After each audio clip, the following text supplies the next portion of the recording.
Good morning, Will Investor here. Beautiful morning here in Auckland, New Zealand. What's been happening? Gosh, first of all, the kids were home the last 4 days. That's been fun. We had so much fun, just being home. And somebody just yelled at somebody. And I think what made it fun is they like, and it is such a needed thing in my opinion. They like rough and tumble play.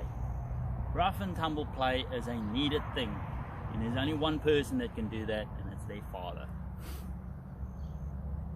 It teaches them so much.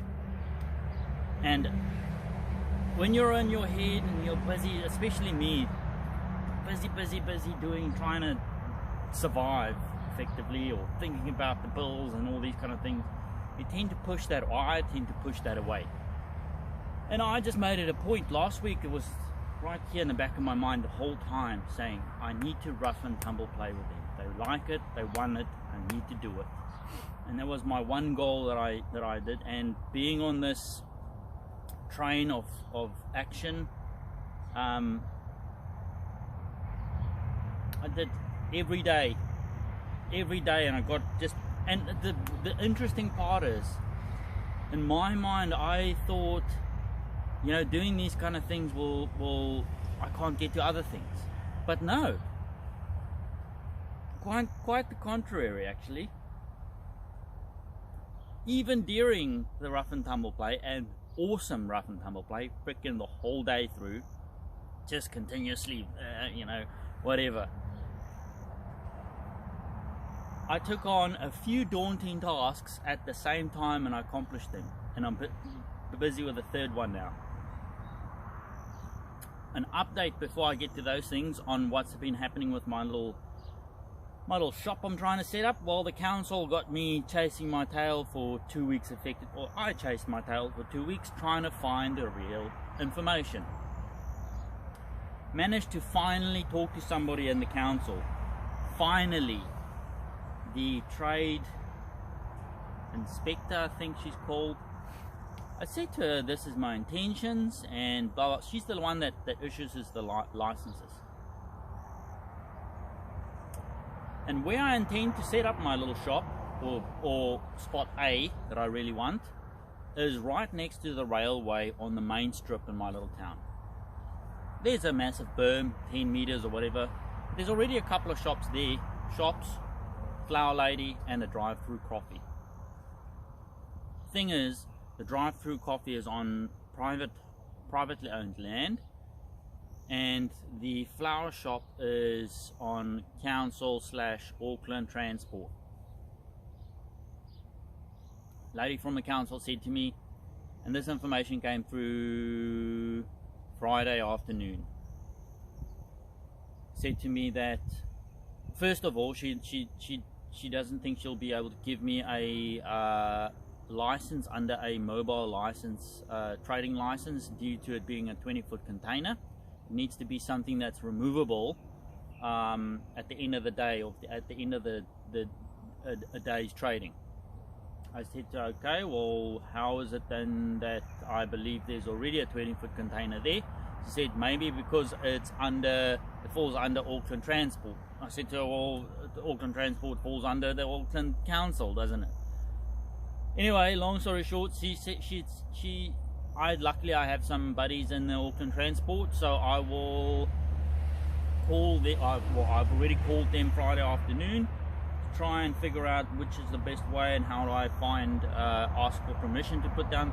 Because the thing is, there's a corridor, access corridor over the train rail that Auckland Transport uses, but it's, goodness, 10 meters away from where I intend to put it.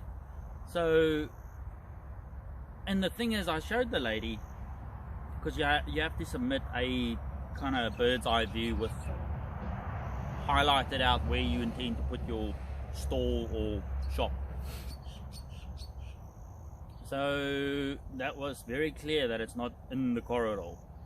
But, you know, I will persist and be patient. So next step is to chase up Auckland Transport, and at the same time I've gotten to the point now where I'm like kind of here with chasing this little area, and I'm going to be popping in the next few hours into every spot that I see that is privately owned, that I can just set up a container to start trading. That's the main thing I need to do now. Start trading and focus on this website.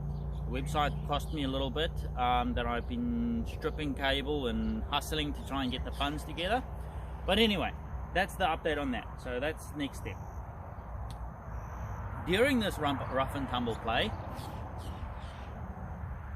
I've been able to execute 3 tasks that I know I can do, but it's just been one of those daunting things where I need to focus. And I've proven to myself that during the kids here, I have been able to, with me just being patient with them and giving time, you know, bouncing, and it's this dance you got to do. I put my house lights online, which means we don't have to walk in the dark from where the utes parked, where the vehicles parked, to the house. I just flick them on my phone now.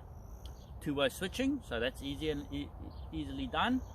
A little microcontroller that I programmed, a couple of relays, both did in a switch, and boom, that's done. So it took an hour and a half of just figuring out what the code's doing, because I had some library issues.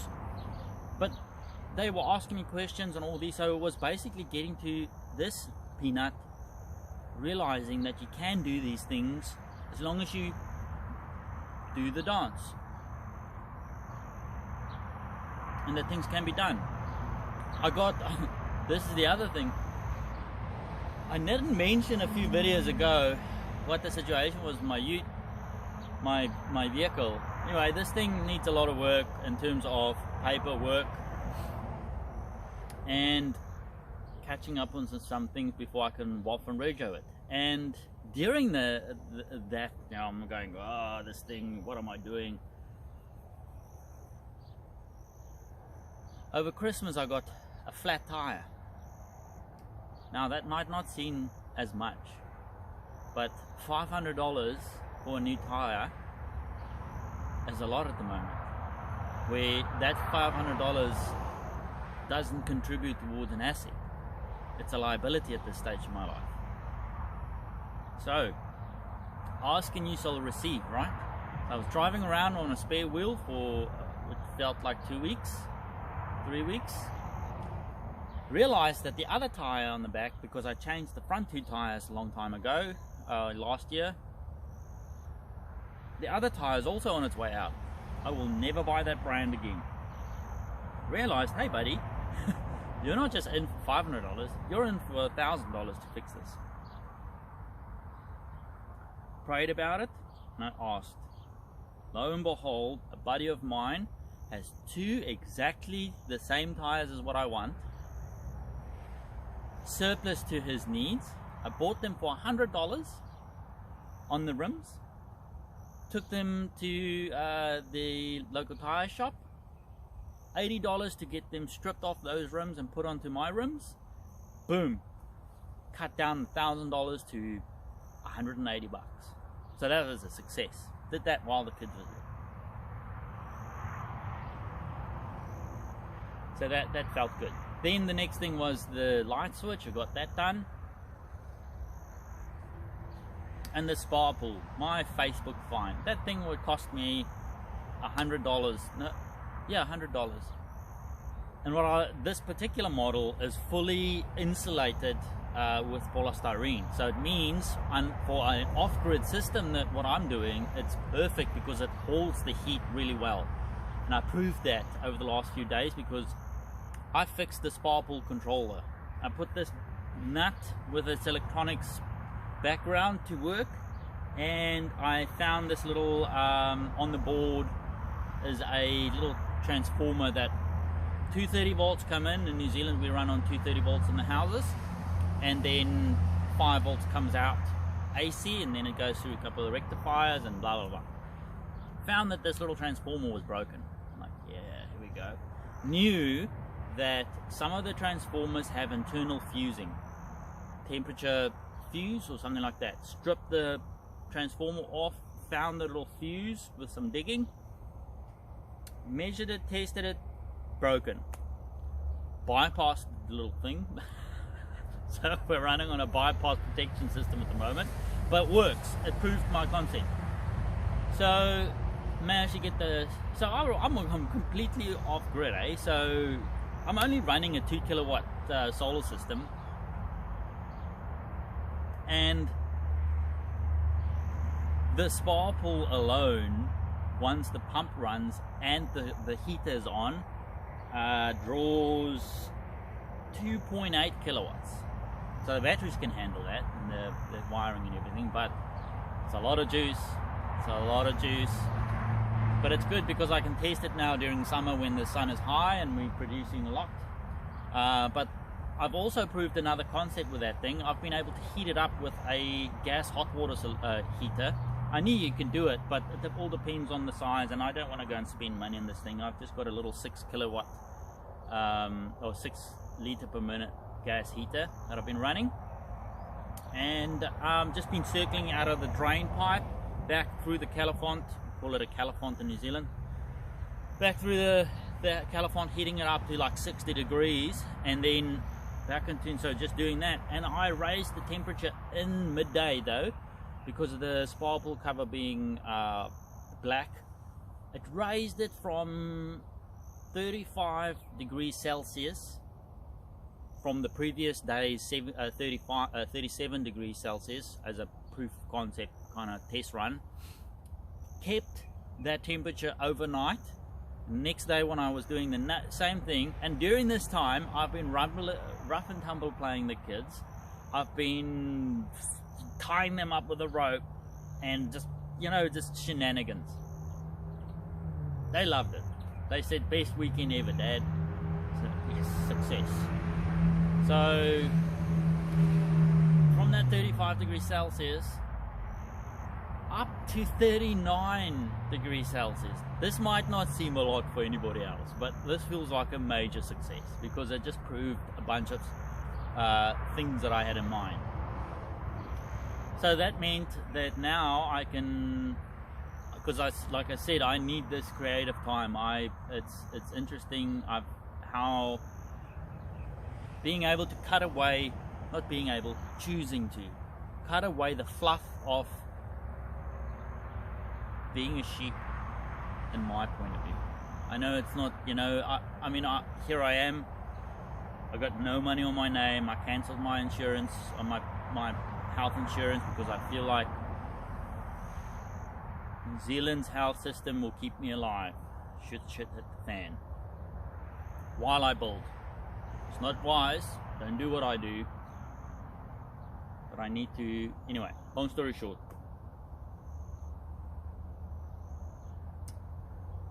not having an idea and pursuing it, cutting away the fluff and doing it. And so that was good. Fixed that spark pool controller. Now I can back engineer it and do a Willem on that thing with some microprocessors and blah blah blah. I've got some ideas that I can make it better and more off-grid friendly. But that will be main thing that I'm doing now is setting up this business. Everything else is very sorted. I saw some racking also yesterday that was quite good for fairly cheap. The container is waiting for me, so today I need to focus on finding a spot. I'm going to set myself a goal that by end of this week I need to have at least 3 leads of different spaces to then set the container up next week, because I need to strip cable and hustle to get that money in. Then on top of this, I said to you guys I missed my pull-up bar and everything, so that's me now. I started yesterday night afternoon from about 4 o'clock after I dropped off the kids. Their first day back at school today, so they're at their mom's. And I'm doing that now. I'm setting that up. Meantime, hope you have a lovely day, and I want to give a shout out to somebody that's commented and said that the ice bath videos is inspirational. And Joe, thank you very much, mate, or gal. It's nice to have this feedback. It's nice to have this feedback and know what's been going on in your life. Is it? I hope that what I do here and show that with persistence and the belief that you can change what's been a problem or been something you have to deal with, believing and actioning, even if it's small actions, you know, understanding that procrastination is, it's actually a coping mechanism. But then you go like, why am I coping? Am I stronger than this? Why do I have to feel like I'm coping? No. If in the ER or in a hospital when somebody's heart is monitored, I know this has always stuck with me, and you probably heard it 1,000 times, but I'm going to say it anyway. If you see a flat line or a gradual line monitoring a heart, that's death. But a heart beats with a peak and a valley, peak and a valley, peak and a valley. And the same way when you pursue things like whatever your goal is, procrastinating is a fear of walking, putting in the effort of walking the peak. And on the contrary, actually, endorphins after achieving that goal, the valley is the endorphins realizing that I've hit the peak now, but there's a valley coming. But it's about realizing that, hey, once we've hit that goal, you need to be even keeled and not make a massive fuss about it. That is something that I'm learning, and not as much speaking, but internally working, absorbing that and actually realizing that to your deepest core, that you need to have an even keel, sustained energy. And the cold plunge has taught me that as well. I think that even after, because when you get out of the cold plunge, the rush of endorphins and feel good is next level. But then realizing that that is only a chemical thing in your brain. Yes, you've achieved the goal for the day, and facing that adversity and getting out of your head and just getting out of your way and doing something, being disciplined. But then after you get out of that and that endorphins hit, the day's tasks still lay ahead. And keeping to a decision that I'm going to change things. I'm going to change things because it is within my power. It's within my power to try, put the work in, and understand that not everything is within your control. But at least do the work to allow that thing to be completely out of your control and say, I've done the work, let's see what happens. Anyway, I'll stop waffling on. I'll show you what's been going on. It's a mess. I'm building. I'm working. Yeah. Fun times. Okay, what am I working on? So, building this pull-up slash,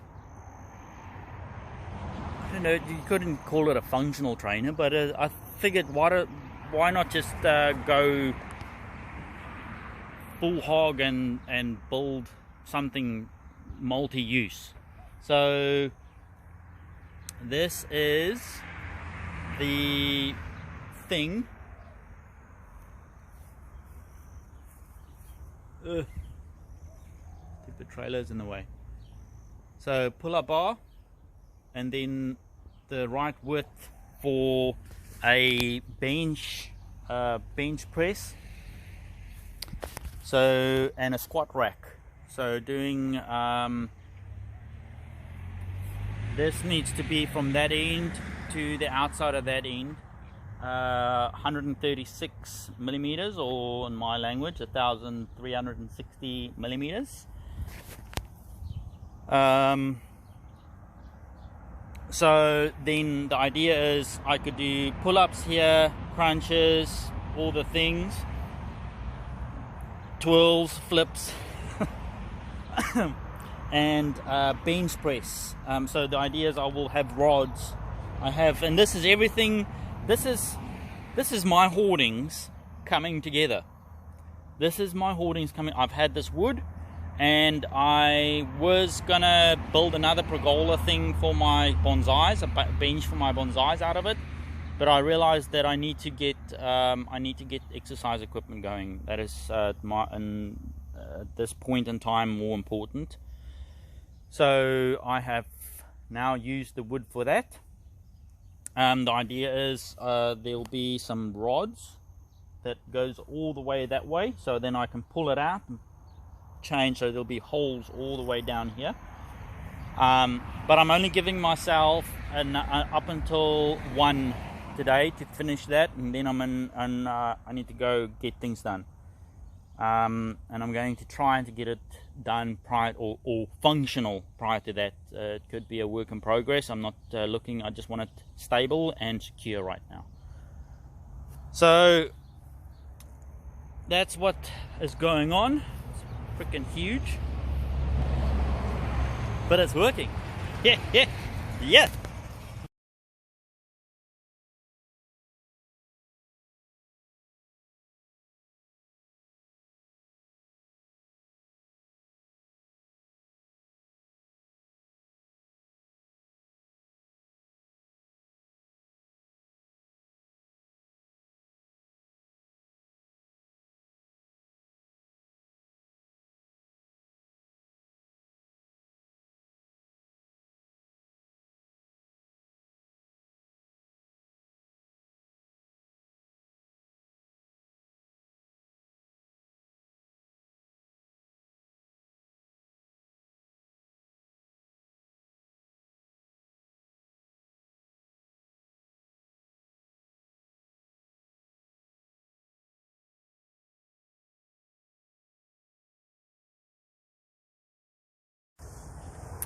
Alright,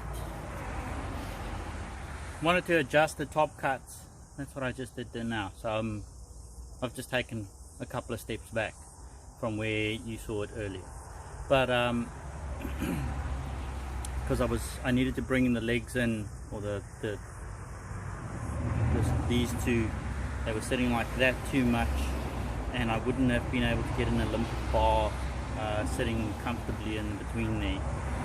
You know, with the weight thing sticking out, so I needed to bring it in, relieve the tension on the top 2 points, these are top 4 points, and relieve those tensions and bring it in 30 mil on each end. So that's what I just did. All that work for that, but it's better now. Now I've just got to put some bracing in to keep it solid, because at the moment it does this. So that's the next task.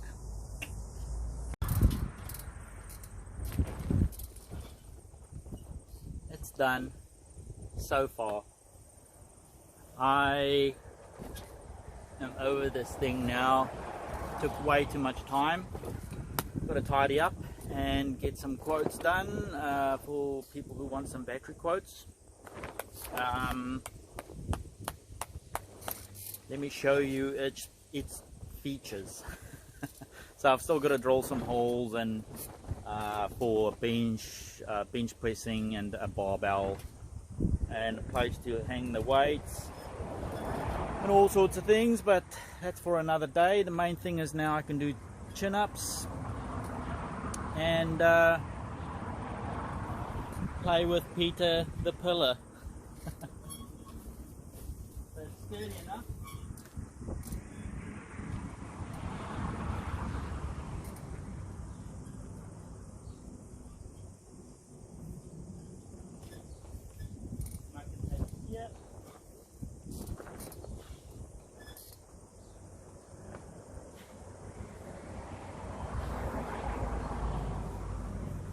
Works.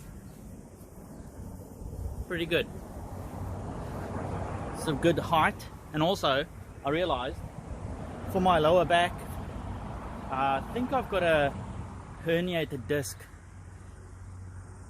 over the years, and it hasn't bothered me since, but every now and then something happens, and the last time I heard it really bad was doing leg presses at the gym. That hurt. That put me out for about 2 weeks.